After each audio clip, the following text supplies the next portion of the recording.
Welcome to Soft Bites Podcast. Your life, your dentistry.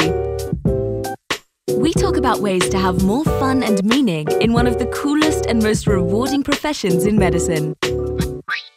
Conversations on how to bring awareness, create a healthy workplace, and provide emotional insights to make dentistry a fulfilling activity while making space for one's wonder, creativity, and freedom. Here are your hosts, Manuela and George Andre. Hello, we are back. Yes. Welcome to the Soft Bites podcast. Hello, Andrea. How are you?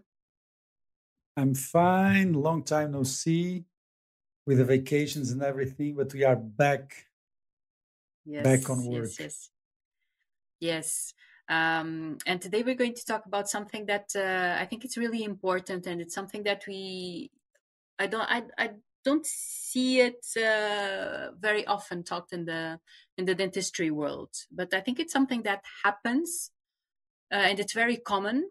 And I think it's going to be an important talk. We're going to talk about how to keep seeing patients as human beings. So, of course, this is common sense. Patients are human beings, and we are dealing with human beings. But I think that in dentistry, at a certain moment, and because there's a lot of routine, and we already talked about that, a lot of repetition, there's a lot of stress also, there's a lot of things sometimes that you cannot really control, and sometimes it's like a switch that you have, and you are not aware of it sometimes, and then you start seeing patients in another way. You start to objectify patients. I don't know if you start seeing them as numbers. What do you think? Or how do you start objectifying the patients? Numbers? I think it's numbers. I think it's objects. And when you were talking, I was just remembering. You enter what you know when you go to a hairdresser, and you can clearly see they are in autopilot. They just want to get you done with, and because they've been through a hard day or whatever, and they enter into that autopilot mode. And you also see that in very, I would say, old doctors. Sometimes you see that.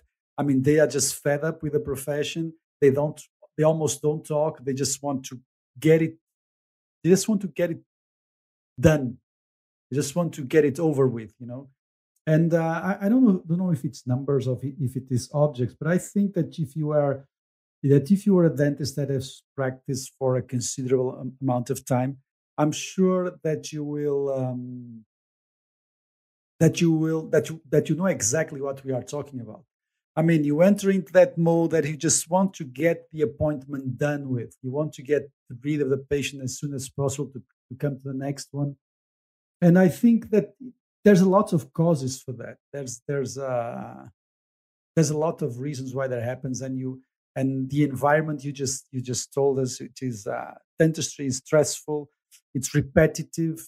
You see a lot of people, and you enter the hairdresser mode. That's what I like to call it. It's very tiring also. It's very tiring. Yes, exactly. It's exhausting physically. Yeah. And also because one of the things that happens, and I think that I've talked about this before, which is dentists, we are treating patients that are awakened, right? I mean, if you are doing surgery, the patient is not awakened, and you don't actually need to be so much concerned about being nice to the patient. Do you understand? Because the patient is just knocked out, right? But in dentistry, the patient is awake, and you have to be minimally polite. You have sometimes to do some small talk and stuff like that. And sometimes you're just not in the mood for that. And even only the fact, I think that the hairdressers, they go through exactly the same thing.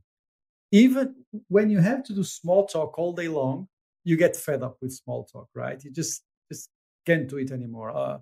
I'm just going to ask the same stupid old questions, and you just get fed up with that. But yeah, you were asking me something that I think that I got lost. Hmm. No, no, I didn't ask you anything. I mean, in the beginning, I was asking you if it's not like human beings, how do we dentists start seeing patients? And you already answered like objects, numbers. We don't know, but we start to objectify them. But it's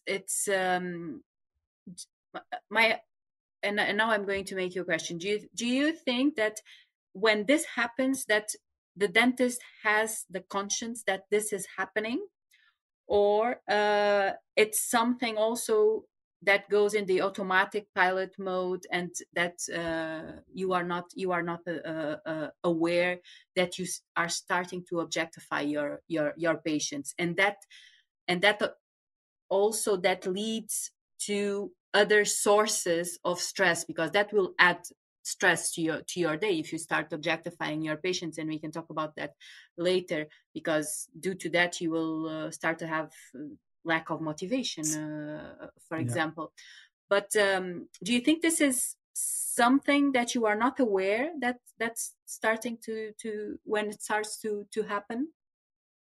I think that you are aware and you are not aware. So I think that you become aware that you're tired and you don't have the same focus on the patient. You don't have the same tolerance with the patient. I think that we all understand that, and I think that we all come to a point where we become aware. Look, there's I know that I'm not very tolerant with this patient, or I know that I'm not very tolerant with the patients, with the last three patients of the day.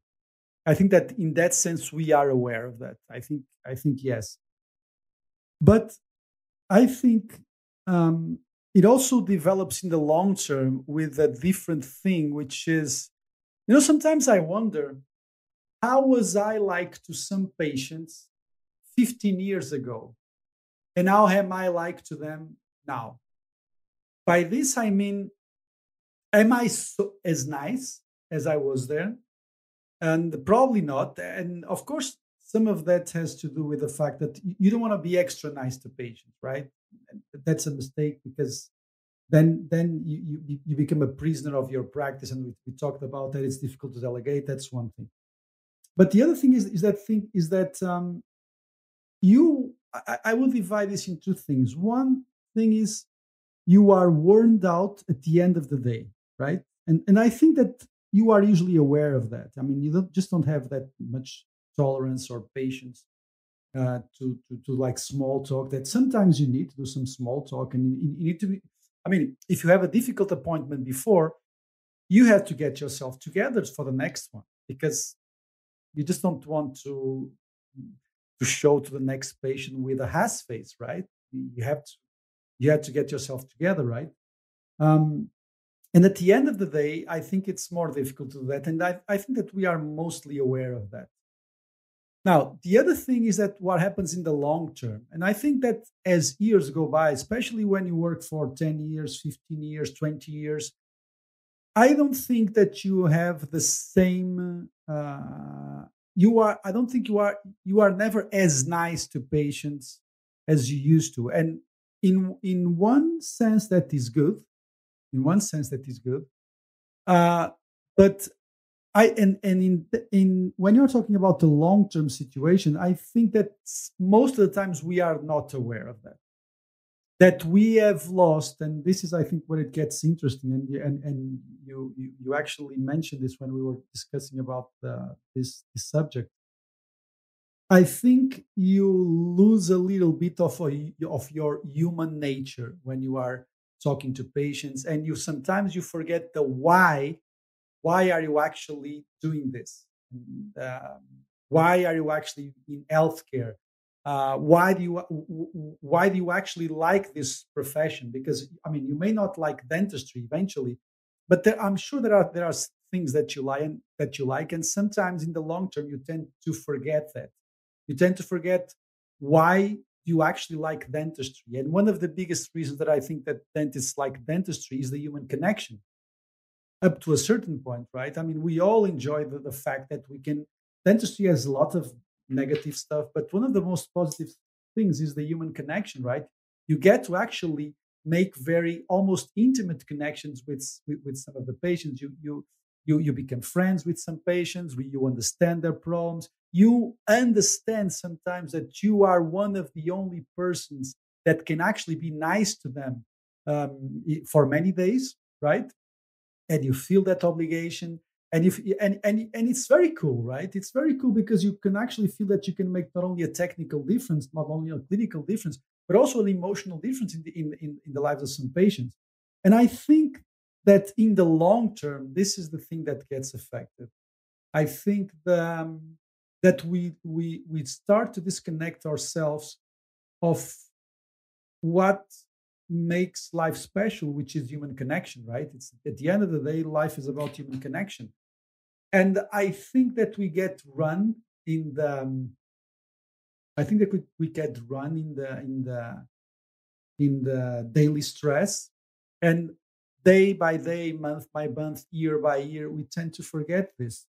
And I think it is and this, I don't think that we are that much aware of that. And I think that's one of the things that the podcast can actually, at least for the small audience that we have, which is actually not that small, but the for the audience that we have, I think one of the cool things about doing this podcast is actually to remind people of remembering the basic stuff in their life, and that dentistry can actually be a very a very fulfilling profession. But yeah, to make a long answer short, I think we have two sides here. One thing is the wear that you suffer throughout the day. So at the end of the day, you don't have the same tolerance and the same presence and the same will to be nice to patients or to be enchanting to patients. That's one thing. And here, I think that you are aware of that. Most of us, we are aware that at the end of the day, we are not the same, and we are aware of what's going on. But I don't think that Hmm. the changes in the long term. I don't think that we are aware of that. Most of us. I don't. I think that we get lost in the years. Yeah. Hmm. Hmm. It's very interesting what you said, because just the only thing that I wrote here, the notes that I did about this, um, about today's subject, is that it's not about to keep seeing patients as human beings. It's to try to keep how to the secret is how to keep the human connection. So that's, and you just said that. So it's all about that, how to um, keep maintaining the human connection that led you in the first place to dentistry. Because this is something that I work a lot with dentists. I mean, of our age or older, because and of course, in the younger generations, it's not so visible, because they don't have as many years of work, of course. But when you have 20 years of dentistry, it's very easy to objectify patients. So it's like patients are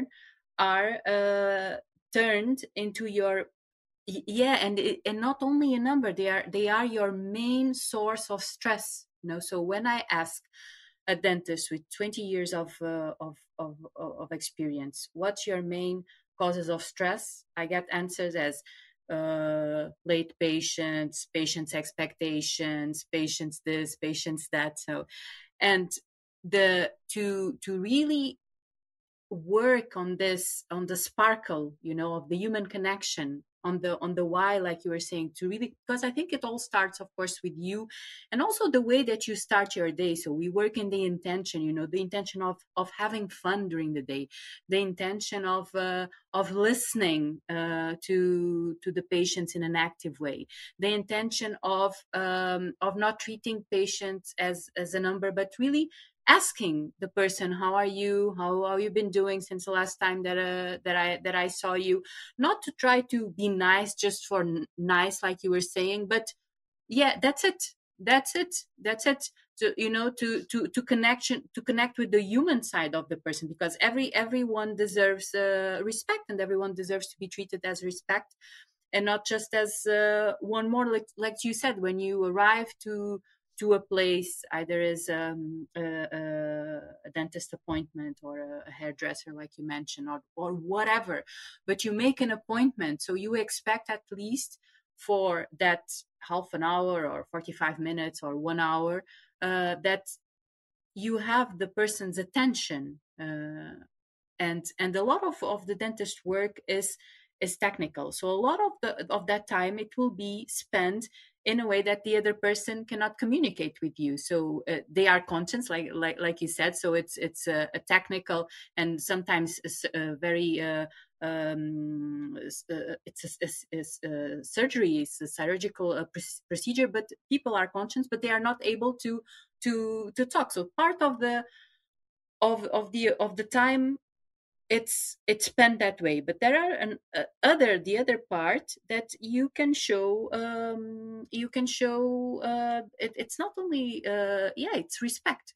So the person made time to be there with you, chose you as the professional. So I think there's a lot of there that it's the answer to a lot of yeah, even the motivation, to know that you are making the life of that person better, to contribute for that. And I also think that if you value your patient as a person, they will automatically value as a professional and as their dentist. So and going back to what I've just mentioned, I think that you are a person also that works with intentions. Don't you think that to because this is something that it has to be intentional. I think this is something that you have to keep Yes. on, that you have to keep Yes. remembering yourself. Yes. Don't you think Yeah. that it makes all the difference to have that awareness and to, okay, Yeah.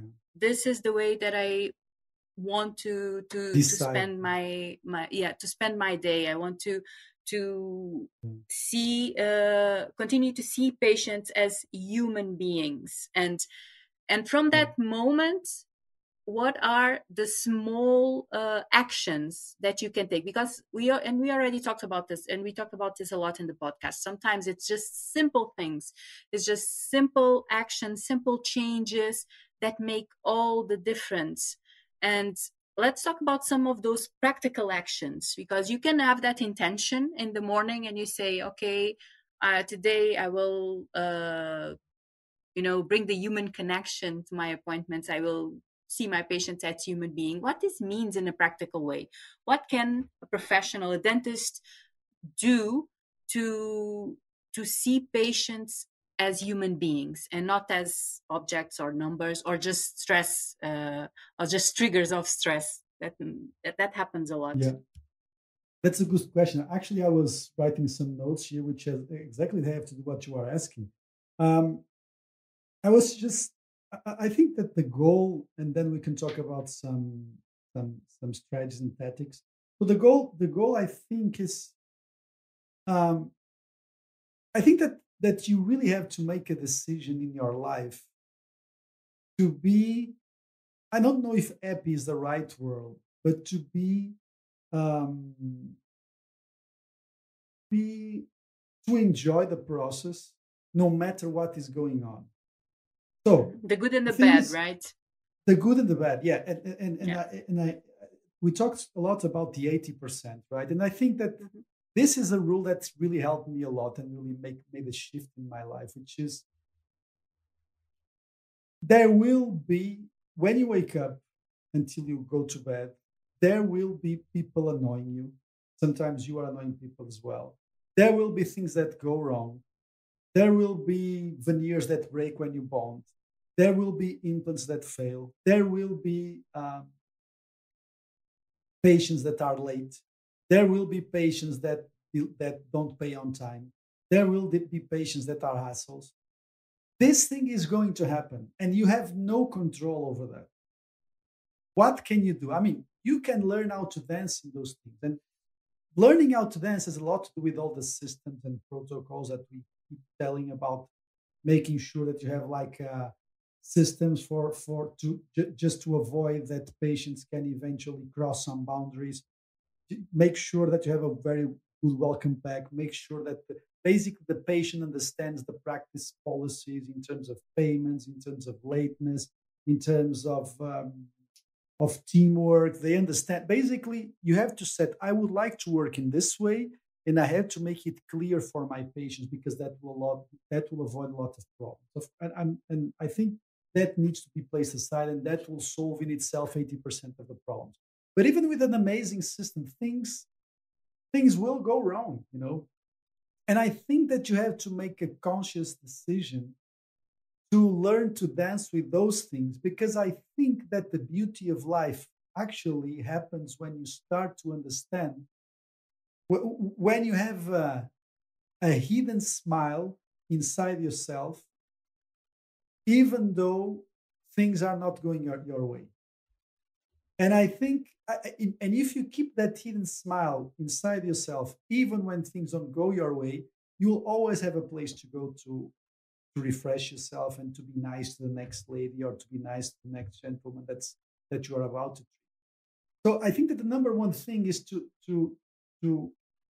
set. Actually, the number one thing is of course systems in the practical thing, and that Hmm. needs to be Hmm. there. In But then order. in terms of yeah of emotional and mindset, I think that uh, I think that you should set yourself macro life goals. I have mine. I've talked about that. I have my professional goals, my spiritual goals, my financial goals, my relationship goals. I have those things written down. And I think this is a very good exercise because it is something that is very dynamic and it's something that helps you reflect on exactly the kind of person that you want to be. Because I think that when you start to think about these things, about setting life goals, about setting whatever you want to do, you realize that even when you set financial goals, you set financial goals because you want to have more. At the end of the day, you want to have more peace. You want to have more time. You want to be able to do the things that you want. And at the end I think what you actually want is you want to have more peace, right? Of course, that you also have to have some fun, but you basically you don't want to be unhappy. You don't want to suffer. So, and I think that once you set these goals, you realize that you can actually try to go directly to the end result. You don't need the money. You don't need the cars. You can throughout the day go directly to that result. And I think that developing this mindset will really help you a lot. And this is basically the same thing of saying of I mean, there's a lot of cliches that they are cliches because they are completely right, which is like learning to dance in the rain. It's not about making the rain stop. It's just learning to dance on the rain. The 80-20 principle, being happy when 80% of things are good, which is already very good. Just try to accept that things will never be as you want them to be exactly.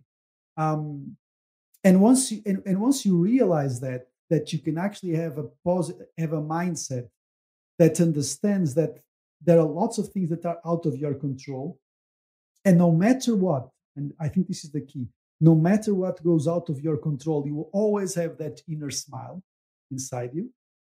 I think that makes a huge difference because and of course this is very easy to say. I mean, if you have like an health problem, if you are depressed, if you have like a serious disease, I mean it's very difficult to reach this because that's always on top of your mind. But if things are fairly okay, if things are reasonably okay in your life, I mean, there's no way that you cannot feel this inner smile inside you. I mean, you are alive. I mean, I'm sure that most of us that have people around us that like you, that love us. We have, of course, we may not have perfect practices, but I'm sure there are positive things about many of the nurses, of the patients, of the staff. So you can always grab yourself to that. And I think this is, I don't know, I don't know if this is something that if you are not used to, if you have not been exposed to on a regular basis, I don't know if you can get that from one day to the other. But I think that really starting to write down exactly what you want in your life and starting to read about, I don't know, starting to read about the goals that you want and I think that will certainly lead you to a place where you realize that the end result of your goals is actually peace and avoid suffering. And you can go immediately to that throughout your day, right? So I think that this is really a very, very important mindset. Because if you don't have that mindset, I mean, if you live concerned that you haven't achieved your financial goals, you are missing the whole point of life. That's my point of view. And if you have something that you can hold yourself to throughout the day, I think it's much easier to do the connection to then to get ready for the next patient with an open heart, let's say. And this seems a little bit cheesy, but actually, it's something that you have to train yourself. I think that throughout life we are not, and you were asking that if this needs to be if this needs to be intentional, absolutely needs to be intentional. I mean, you have to practice these things, and you have to write down exactly the kind of person that you want to be. This is my perspective, or at least think about it, and there comes meditation. Because if you develop this consistently, if you consistently develop the intention, or the awareness that you can actually that small moments can actually be a source of happiness for you, I think it makes everything much easier. Everything is much easier. So I would say that there are macro strategies, and the macro strategies to, I would say, meditate, I would say journaling, I would say set goals, and actually know exactly what you want in your life. Because when you set goals, something very important happens, is which is uh, what is the kind of person that I want to be, right? And you realize, okay, so if I want to be this person, so I want to get the money for what? I want to get the time for what? Uh, so if I am this person, the end goal is actually peace and avoid suffering. So why can't I just access that right now? Or one of the other goals, which I think is very important, which is um, being a positive energy for people around you. Just try to make other people's lives somehow easier in that day. And of course, this is like a universal goal. And actually, I think that actually this is the one of the most common goals of when you set some goals, which is, so I want to write a book, or I want to do a course, or I want to make a piece of art. Why? Because I want to help someone else, right? So at the end of the day, the goals are always going to be the same. It's going to be to have peace, to avoid suffering, and to help others, to be a positive contribution. Okay, so I want to have money to have a positive contribution. I want to have money to have time. I want to have time to have peace. But actually, if you think about it, they are much closer. All these three things, they are much closer to you. They are much more achievable, even in like small parts of the day that you can actually think of. So if you spend too much time thinking about how you can achieve them, you are actually stressing yourself. So on the macro level, that's it. I think that's setting goals and thinking about exactly what is the kind of energy that you want to attract in the world, or the energy that you want to transmit in the world. I think on the macro level, this is really important. So setting goals and thinking about what kind of person you actually want to be. Uh, and don't think only about the house or the money or the vacation, but because actually the money and the house and the vacation are just the means to peace. That's what I would say, or also that other people can eventually um, respect us or enjoy us, or whatever. But actually, what we really want, I think, it's peace and avoid suffering, and and help others. So that's on the macro level. On the micro level, so on a daily basis, so what can you do in order to don't objectify patients that much? I think that sleep and energy are very important. I mean, if you have to get with the basics. I mean, if you're in rest, you're not going to be in a good mood. Um, if you and if you, for example, do some sort of exercise or meditate, I think that you'll start the day in a good mood. Now, okay, so you're working. Let me give you an example of what happened to me last week. I have this patient that he owes me a lot of money, not a lot of money, but it's just he owes me quite some decent amount of money. Nothing major, but But then he only then he when he whenever he books an appointment, he misses the appointment, and then he calls when he has an emergency because the provisional has fell off and he didn't want to complete the treatment. Okay, immediate reaction. I'm pissed off with this guy, right? This guy doesn't deserve me. This guy is an idiot. I'm going to start. I'm going to start to talk jokes about these guys with the nurses. We are starting to be, the whole team is starting to be cynic with the guy. That's really really easy to want to happen, and it happens to all of us. We start just like making jokes about some patients because they are like this, or because they are very difficult patients to treat, or because they always arrive late, or because they don't pay things on time, or because they are just a pain in the ass. So the thing is that I think there's a rule that I give to myself, and sometimes I always forget, is that when you are reactive, you always lose the game. If you are overreactive, you are always losing the game with the patient. Then you have to keep things in a professional way. So I always try to think about this way. Okay, so this guy is owning the practice money. Why? Because we facilitated on that, because the system at that time did not ask for money in advance. So is it his fault? Actually, it's not his fault. So I have to. So how responsible am I for this that is happening? Okay, so let's tackle this. Let's note this down, and let's just incorporate the system to avoid this. Okay, so this patient is missing appointments. So what can I do for that? Okay, I can eventually have a system that charges patients after the third missed appointment, and you just have to follow that. This patient is, I mean, there's something about it that makes him funny, and that makes him that sometimes that we, I mean, that there's something about the patient that eventually can be a joke reason within the staff. Um, it's very easy that happens, you know. But I think that, and this happened to me this week. And when I came to sit down with a patient, I clearly remember having this thought that came to my mind and said, okay, yes, we made some jokes about him, but now you're sitting him in front of him, and it's just a human with another human, isn't it? It's just so how. What's the best that I can treat this guy, knowing that we have already tackled the situation of the payments, because he was called to the attention. Look, you have this and this pending. You have to make us uh, you have to propose like a plan to pay this, or a schedule for payments, and that was sorted out. And we gave him another plan to just to solve the emergency, because he didn't have the money to do the complete thing. So the the logistical part, the physical part was taken off. I mean, he was aware of the money that he owned. We wrote that down on the computer. He promised to be paying X amount by month. Okay, we give him a provisional treatment plan of the things that you should be doing just to address the emergency, because it was a front tooth. Okay, all the logistical part is set. Now I just need to be a human again to this guy.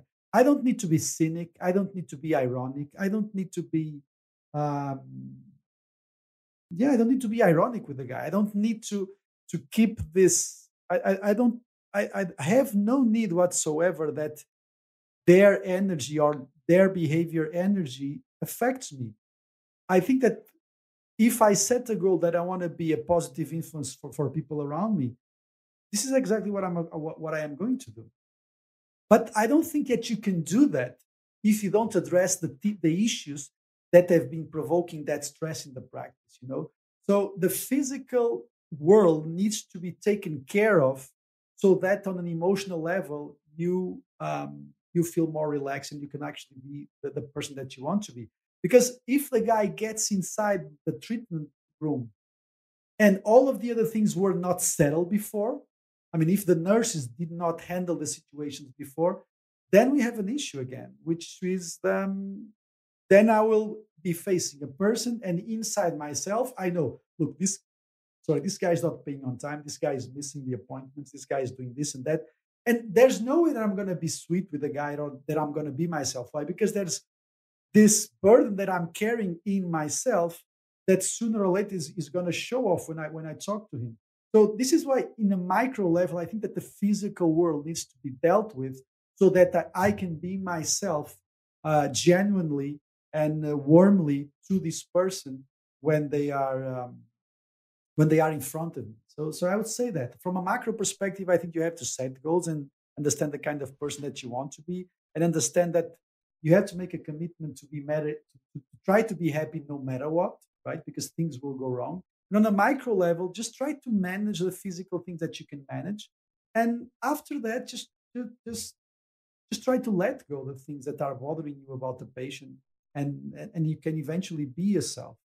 But I also mentioned something which is you have to be fresh, you have to be rested, and you have to be fresh. There's no way that you can do this if you do 20 patients a day.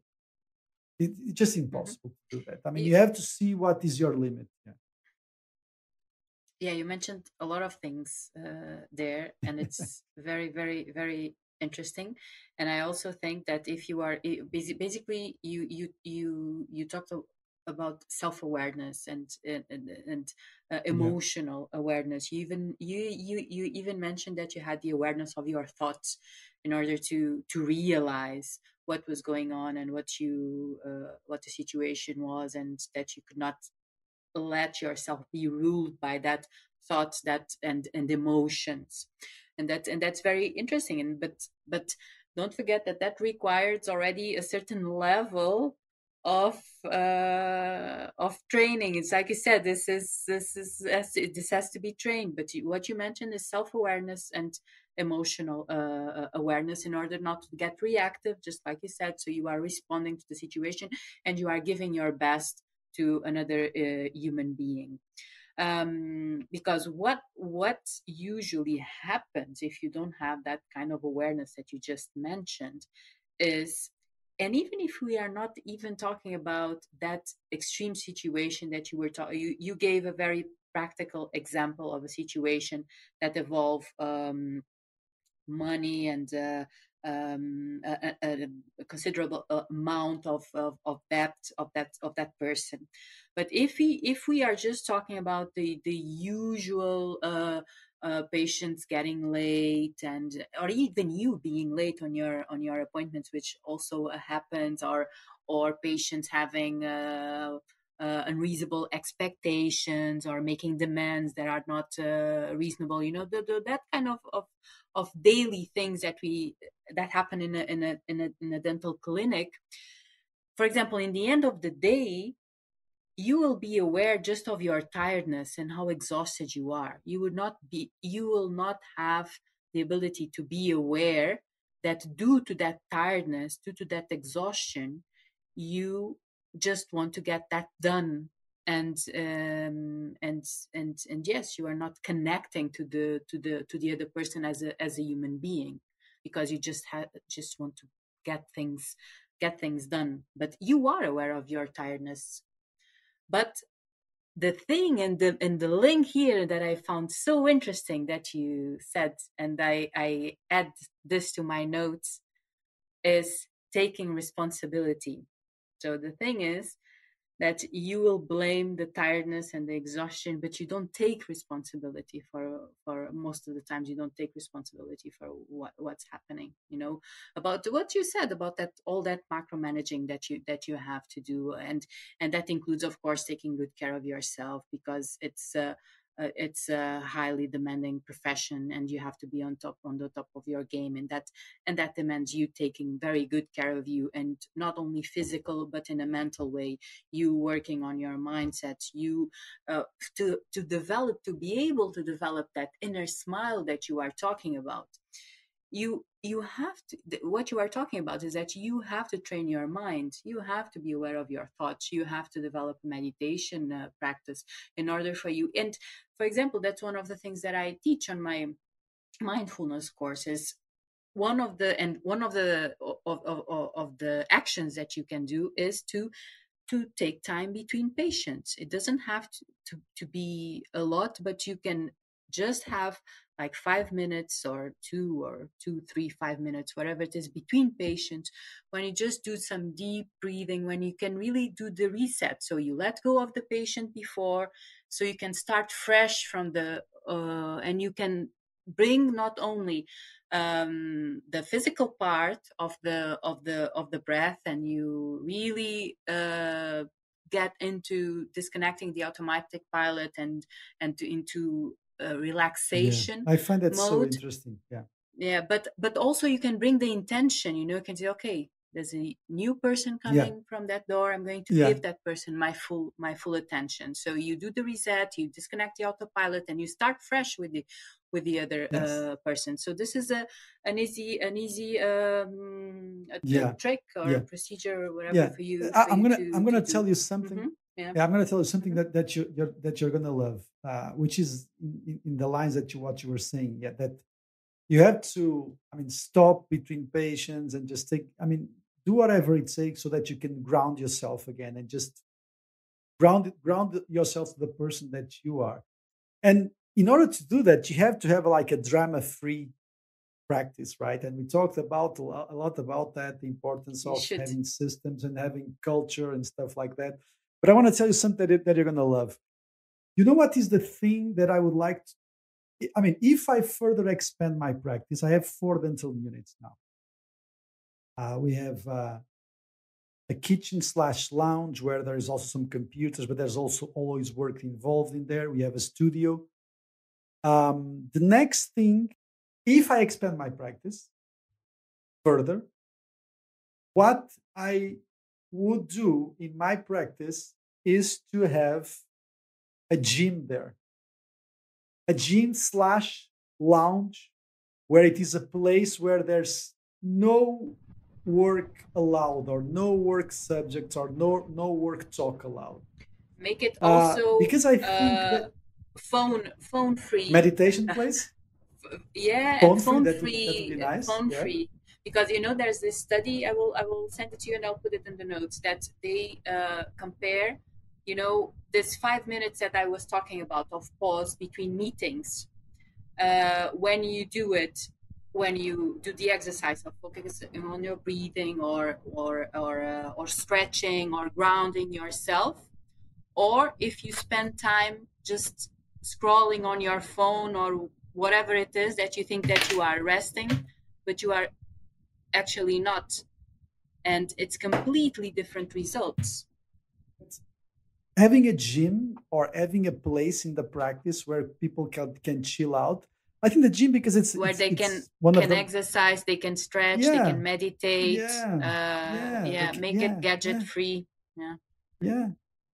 I think it's Yeah, I very I think. think it's very Yeah. interesting because Yes, yes. if you are always in a working in a dental treatment environment, you always have this stress going on. It seems like you never disconnect. Well, it's if you go to a different place, I mean, if you just go there, I mean, you can eventually meditate there if you want to, or you can just exercise, just go for just do some rowing or just do some push-ups or whatever. I think it's very interesting, and also look at the amount of time that actually your staff can save if they go to the gym during the lunch break, or if they go to the gym before they start to work, or if they go to the gym after work, right?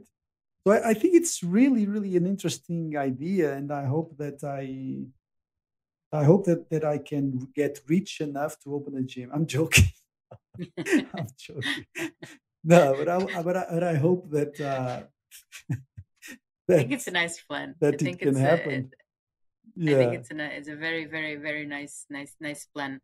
yeah. And But what you were and saying is it's really important. You have to stop and connect to yourself, Mhm, and of mhm. course this might be easy if you have like 20 years of meditation, of 20 years of getting yourself into of thinking about this stuff or journaling about this stuff, or just really trying to be the best person that you can be and doing, I mean, that if you really think about these things and you learn with your mistakes, I think it can really place you in a completely different level. And I understand that if you are not used to being mindful and being aware of who exactly you are and who exactly you want to be, and try and meditate on that on a regular basis, then I think it's more difficult. And this is why I think this is a long term journey. And it's much easier for me now than it was 5 or 10 or 15 or 20 years ago, of course. Yes.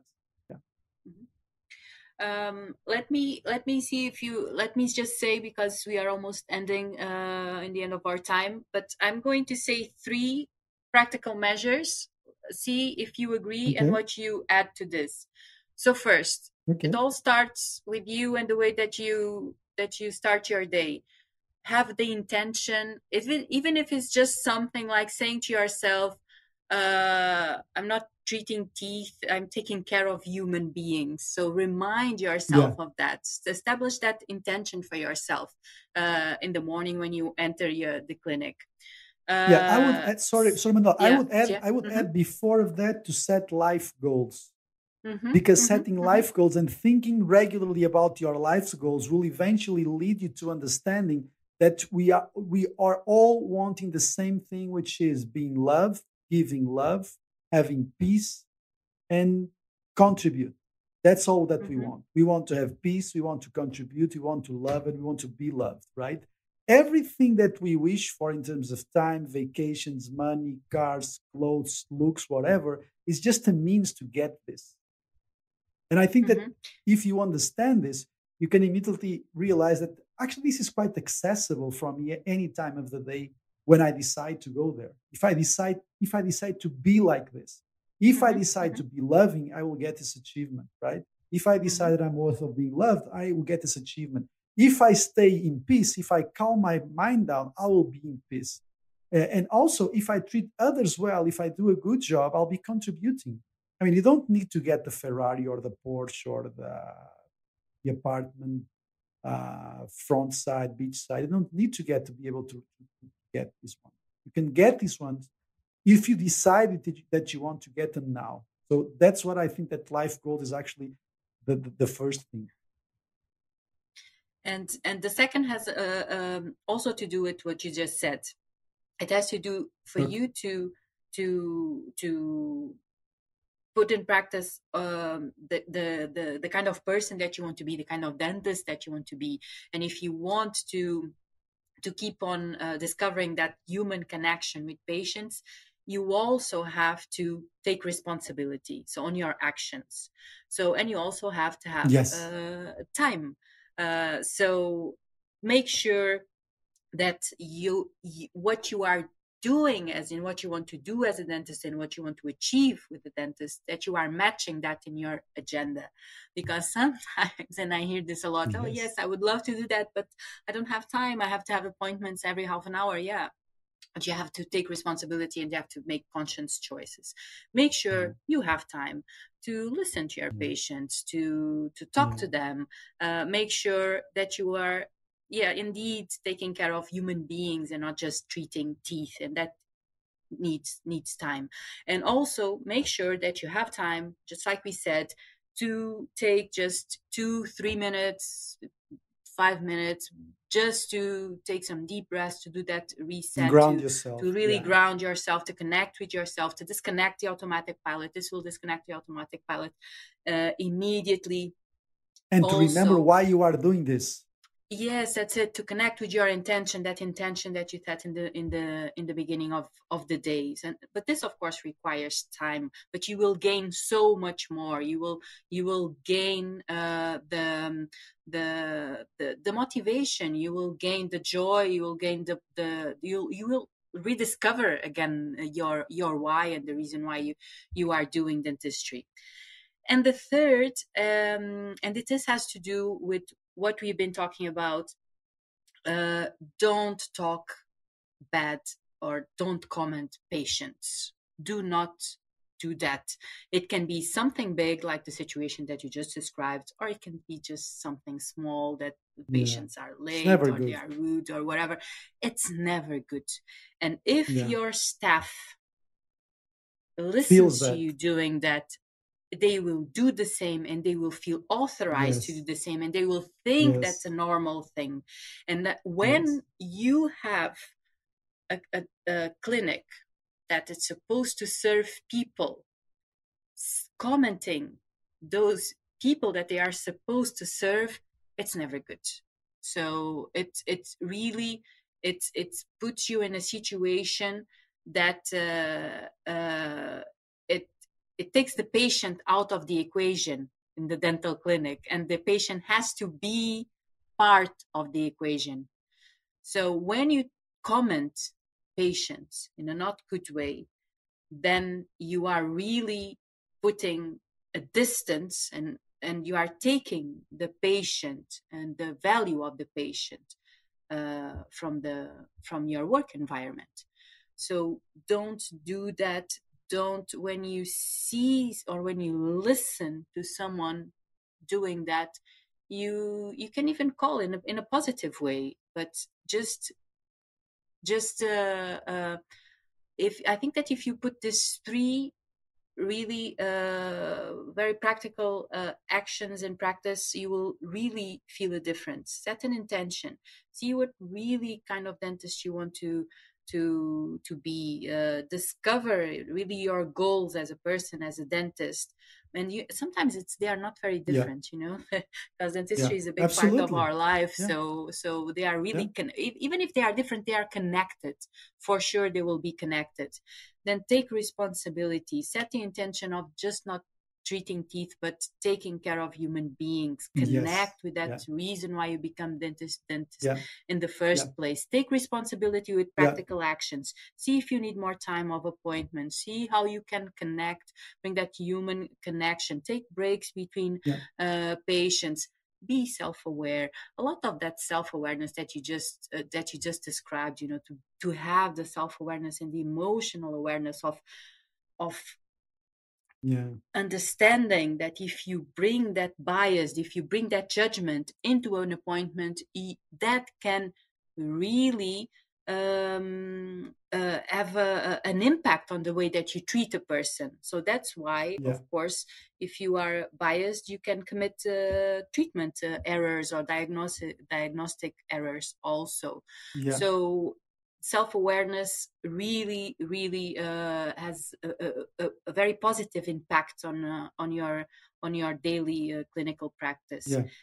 and I was really see if, yeah. sorry to interrupt, Hmm. Manuela, because I think Please. that the last point that you said, it's really important that you said that Hmm.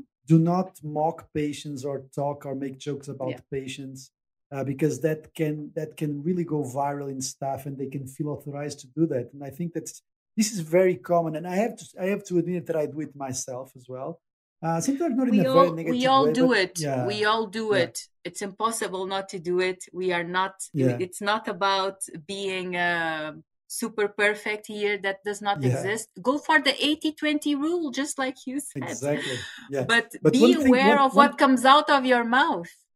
yeah, and one thing that I like to add to that, and this is why I was missing this podcast, because I just took some notes for the next meeting, which is set this as a culture rule Yeah.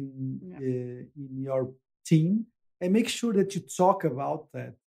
Of course, that you always lead by example. This is if you are a certain type of person, your team will become that certain type of person when they are in the work environment. But I think it's really important that you, during the regular meetings that are really important, as we talked about, just drop once in a while, say, look, actually, our goal is to treat people with respect and with humanity, and to respect all their differences, and treat them like human beings that they deserve, and provide a place of genuine and truthful human connection. I think this is really one of the great values, one of the principles that you can eventually base your practice on. We talked about that this is important to be written, like operational principles and stuff like that, and values and the culture of your practice. So I think this should be a central one. Just make sure that your practice can also be a source of genuine and truthful human connection with other beings,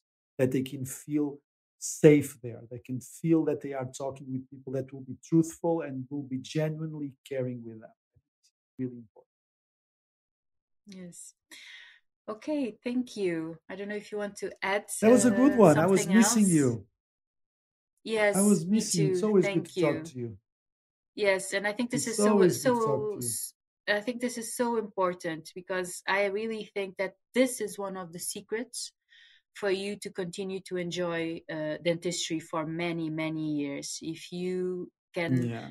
not forget how to keep the human connection and to really have this Yeah. intention, because I think in the beginning when we Yeah. start we all have, well, that's what we want, right? We want to treat people and we want to Yes. connect. But then, I mean, Yeah. and we know there's a lot of things that contributed for this to happen, but this is one of the secrets to continue to enjoy dentistry and not to just be ruled by the tiredness and the exhaustion of the profession. So yes, I think it's a good one, and I think it's good for us to talk about this. Thank you so much, Andrea. Thank you so much for Thank your you. for your wisdom, because I think it's really you're really wise. That's a good I one. love you. I know that you always laugh when I give you a compliment, but okay, it's true. Wisdom, that's the Okay. ultimate compliment. Yeah, but Yeah, but it's but thank you true. for that. Yeah. Thank you for that. And for everyone listening, go to softbites.online. We have our conscious leadership course, We have, and yeah. all the information is there. And if you have any comment, whatever, just drop us a message or a comment. We always love to hear and from you guys. Thank you so much. Thank you, Andre. Thank you, Manuela. See you next time. Bye See you bye. next time. Bye bye, everyone. Bye.